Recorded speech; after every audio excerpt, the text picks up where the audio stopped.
We've seen how the Radio Act of 1927 and the Communications Act of 1934 reserved for the federal government complete control in managing use of the radio spectrum.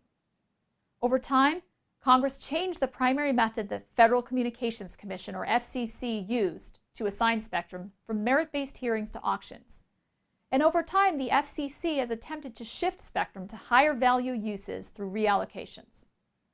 But the demand for spectrum continues to grow. There's widespread agreement that spectrum will be an increasingly important foundation for economic development in the United States and worldwide. There are significant challenges to increasing the stock of spectrum available for commercial use. The FCC is in the midst of recapturing and reallocating some spectrum currently used for broadcast, but there will be few other opportunities to allocate commercial spectrum to new uses. A complicating factor is that the U.S. government holds some 60% of radio spectrum. Including both exclusive and shared uses, the government holds over half of the most valuable spectrum in the 300 MHz to 3 GHz range.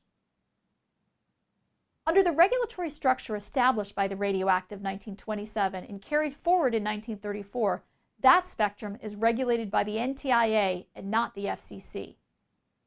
Clearing and reallocating federal spectrum can be slow and costly.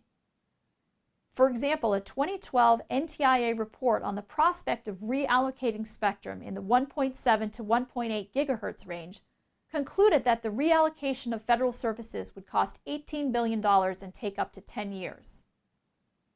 Those figures are disputed, and some argue that the clearing and reallocation of federal spectrum should be a high priority. But there's also substantial agreement that the government should consider alternative models. There's no question that 100 years of spectrum management has produced a highly fragmented and complex band plan. It's difficult to consolidate spectrum into usable segments, and there are numerous segments deliberately unused to prevent services in neighboring bands from interfering with one another.